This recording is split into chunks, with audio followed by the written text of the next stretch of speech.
Hey, what's up, y'all? It's Papa Moon's Cracking It. Steve Boss here. This video by Moon is titled "Why Everyone Who Can Exit the UK is Leaving." You know, people have been talking about how people are leaving the US lately, and how that's why they're trying to talk about these plane crashes. They're trying to prevent us from leaving because we leaving. I ain't going nowhere.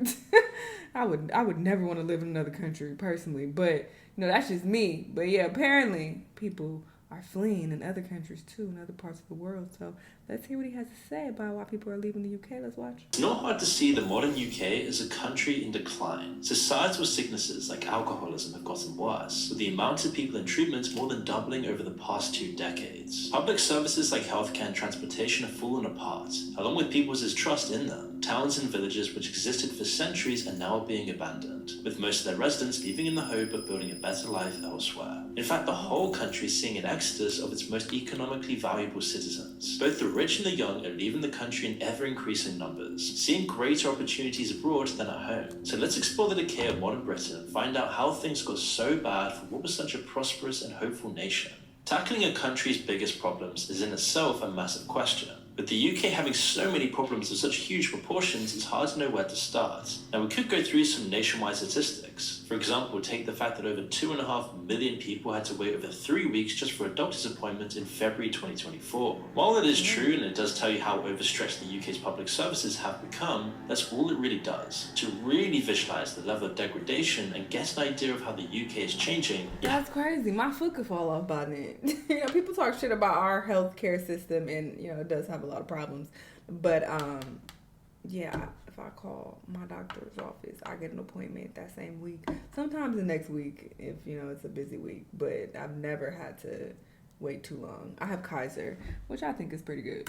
Have to zoom much further in. Just living in the UK forces its people to confront this decay because they can literally see it all around them. Independent businesses have closed down, replaced by vape stores, takeaways, phone repair shops, and money laundering fronts. Meanwhile, once proud buildings and beautiful examples of British architecture and heritage have been left to rot. But before we continue, I want to tell you about a video. Y'all go support. Limited. Damn, it's a long ass There was ad. even similar today. You can do this for nearly any random neighbourhood outside of London and you'll see similar things. Take the neighbourhood of Portsmouth in Southampton, for example. Not too long ago, it was a thriving neighbourhood full of independent bakeries, grocers, butchers and other businesses. There was even an independent cinema housed in the beautiful castle-like Broadway building. Portsmouth should have been fairly insulated from the degradation that's hit the rest of the country. It had nearly everything going for it. Southampton is in the comparatively richest south of the country, not far from London. The nearby university and the docks should have kept enough money flowing through to keep communities like Portsmouth afloat. But unfortunately, those days are all but over, and Portsmouth saw one of its last independent businesses close down this summer, making it yet another rundown clone town. At least the Broadway building is still in use as a church, although it's also become an epicenter for Portsmouth's growing population of homeless alcoholics. Most of the real shops and businesses in Portsmouth have been forced to close, sucking the life out of the community. In their place are scores of takeaways meant for the international student market, chain coffee shops, discount stores, or phone and vape shops and American candy stores. Some of the only real shops left are charity shops, which have only survived because they don't need to pay for their merchandise. It's like the community is slowly being sucked out, as pretty much none of the shops and businesses left are meant to cater to local residents. While there's still some money floating around, the life and the character of the place has completely vanished. But most importantly, the opportunity for local people to build a life in the community has been cut off. Jobs at most of these businesses don't have any real upward potential.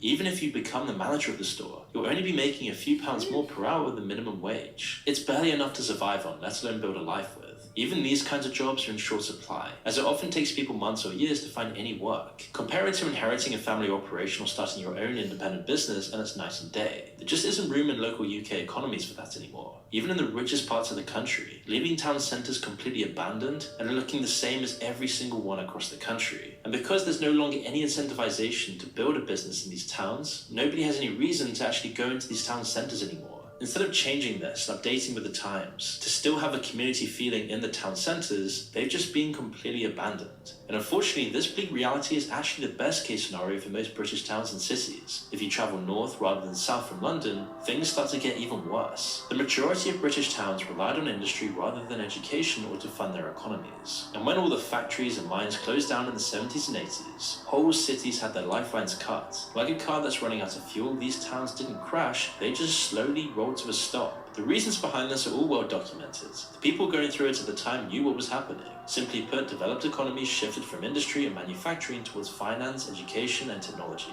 Globalization kicked in, and traditional old manufacturing industries got completely wiped out, with other cheaper foreign countries offering lower costs to multinational companies that own the factories. For many though, this is really old news, and almost everyone knows this by now, as almost every single developed economy has dealt with the same issues. But not all of them have seen their communities collapse and left their towns and cities to rot. The reason that it's been particularly bad in the UK is the lack of private or government investment to try and save these towns and cities. According to the Institute for Public Policy Research, the UK has been sitting at the bottom of the G7 for years in terms of private investment. It doesn't get much better when you compare it to much smaller developed economies either. The UK is a lowly 28th out of the 31 highly developed OECD economies. Ever since 2008, the UK has been falling behind in this key area and it's been awful for UK society. But this isn't the only problem. The UK's welfare state has also been more of a hindrance to economic productivity than a boost. Instead of helping to repair people's lives and get them ready for work, it offers an alternative to being economically productive.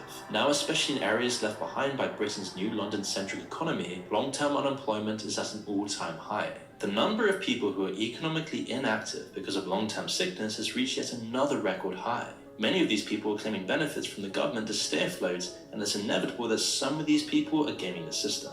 When the government is paying nearly 23 million people some form of welfare, there's going to be some bad apples. Lots of people who are perfectly capable of working still just take free money while giving nothing back to the economy in return. Then there are the people who are secretly working but take benefit payments anyway. And because there's no emphasis on really checking this stuff, the amount of money wasted on this is substantial. Overpayments are cases where the government has identified it paid someone too much compared to what their circumstances entitled them to.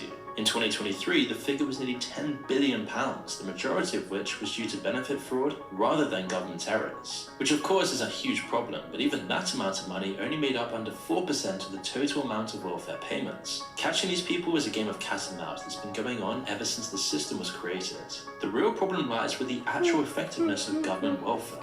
As it exists now, the system acts more like an alternative to work rather than as a way to rehabilitate people and get them working again. It's awful for the country, as right now the system is like a very expensive plaster for a very deep wound. The key to the problem is a lack of opportunity. Benefits can pay for most of your rent and give you a very small amount of money to try and survive on.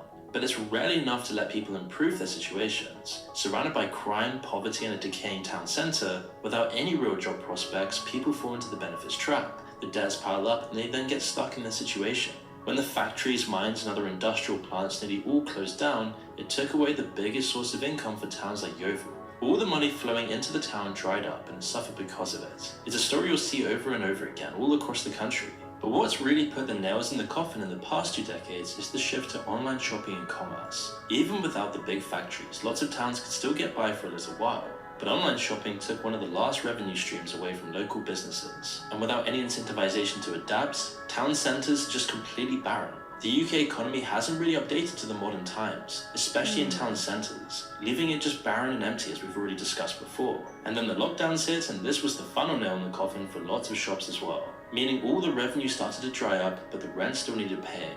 And now the only shops left, as we saw in Portsmouth and we'll see again in Yeovil, are there to indulge people's addictions. Vape stores, American candy stores, betting shops have been some of the only survivors, and most of the time these are only there just for money laundering. All of this happened because of factors outside of the control of local governments and small business owners. In fact, some councils in the UK are now even going bankrupt. Companies like Amazon rarely if ever pay taxes, and even when they do, only tiny fractions are going to local councils. And because of this outdated UK system, it's far harder for local governments to tax online shopping compared to taking a card from local businesses. They just don't have any power over them. Plus, all of this happened over the course of 20 years of further spending cuts and austerity from the central government. And this was a recipe for disaster. Which is why then it's no wonder so many local governments in the UK are going bankrupt. In towns like Yeovil, it's the communities that have suffered and made it unable to offer people an opportunity for a good, healthy life, leading to this very pessimistic, miserable atmosphere in the UK right now. Almost everyone notices when they go to the UK, especially compared to the US, Canada, and other Western countries, that misery hangs heavy in the air. There's not really any sense of optimism outside of London. Now, lots of towns have made attempts to reverse this whole thing playing out. In 2017, Yeovil committed to revitalising their high streets with a big investment in infrastructure and a redesign of their high streets. At first, it looked like things might be going well. Residents saw the construction as a necessary evil because something was finally being done, even though it disrupted business on the high street even more. But as the years dragged on and the construction construction slowed down, people started to get worried it might never end.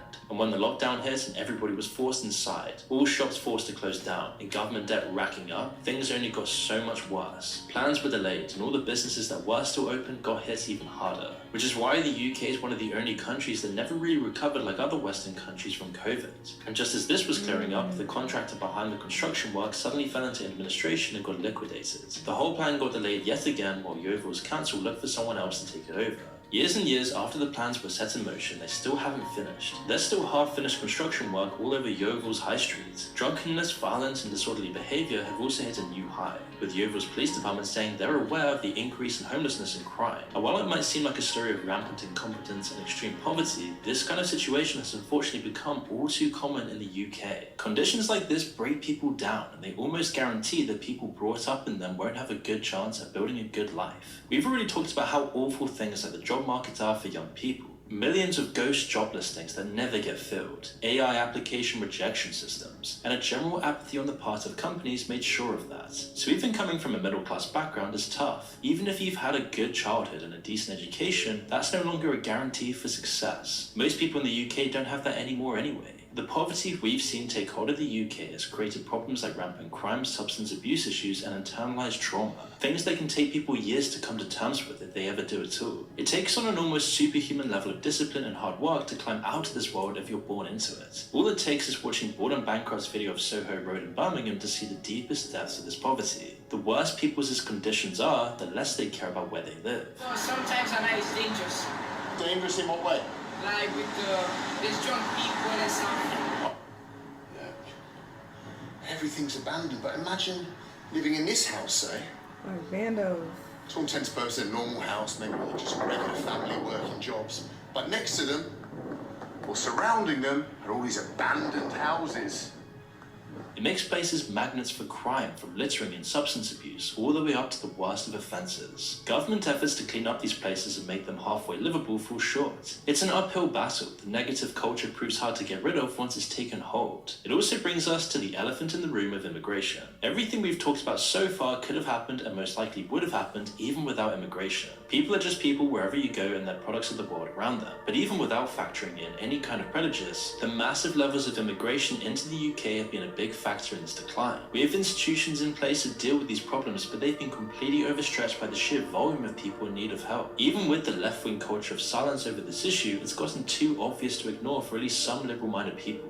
The following figures come from a piece in The Guardian, the most left-wing paper in the UK, and it's a rare look at something they just don't acknowledge, but you know it's bad when they've finally broken their culture of silence around the issue. Over the past 3 years, an estimated 2.4 million people have arrived in the UK than have left the country. This is all new as well. Even in the 70s, when anti-immigration sentiment was at this highest watermark, net immigration into the country was actually lower than the amount of people leaving. Lots of politicians and executives secretly love immigration. They see it as a solution to the productivity problems and the sickness problems that we've talked about. And there are a lot of essential industries that couldn't get by without migrant workers, from healthcare to construction. But in lots of ways, these benefits are far outweighed by the consequences. The UK was already falling apart before all of this started around 15 years ago. Now public services are completely swamped. Rent prices, doctor waiting times, nearly all of the things people complain about the most would get a whole lot better without 2.5 million extra people filling up this space. All of these claims originally come from a paper by Steve Forthergill, a professor of economics. Within days of publishing this work on immigration, he was fired from his 30-year position at the university.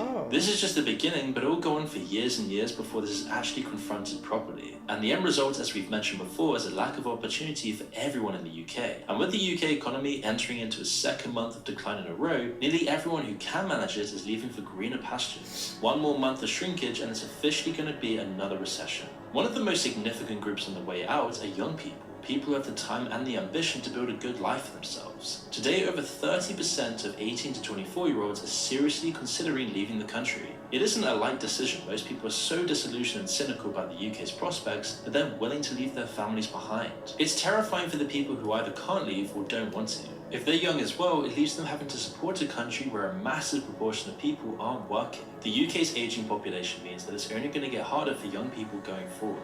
Pensioners will control even more of the vote, leading to more policies in their favour, and all to the detriment of young people as well. Meanwhile, older people who have the means to actually leave are also on their way out. The new government's heavy tax increase increases is scaring away the rich, leading to a massive exodus of the economy's most valuable contributors, as the UK is expected to lose the greatest proportion of millionaires in the world in the near future, according to the Financial Times. Now, whatever your opinion about the rich, these are the people whose businesses create the jobs that have become so scarce. Without their tax income and their impact on the economy, things will only get worse. It's telling that so many people can't see a brighter future in the UK. You don't need statistics or charts to know all of this. The evidence is in front of the British people's faces every single day. It's clear that this country is in decline, which is a real tragedy. But the only question left unanswered now is how bad is it really gonna get? And when is it gonna start improving? Damn, this is wild. But it just goes to show, people just think the grass is greener on the other side, and you feel like, oh, America is the worst place ever. We're the only country having these problems. And then you hear the problems of these other countries. And it's not just the UK. I saw headlines about other European countries who are having similar issues that he discussed in this vid. I think France is one of them. There are a few others. Every country has its issues. So I'm just going to stick with the problems we got over here in America. And I'm going to just chill out here. But yeah, it sucks to hear all the problems that they're having in the UK. Y'all let me know what y'all think, though. Let me know what other videos you've been watching. I'll see you on the next one. Bye.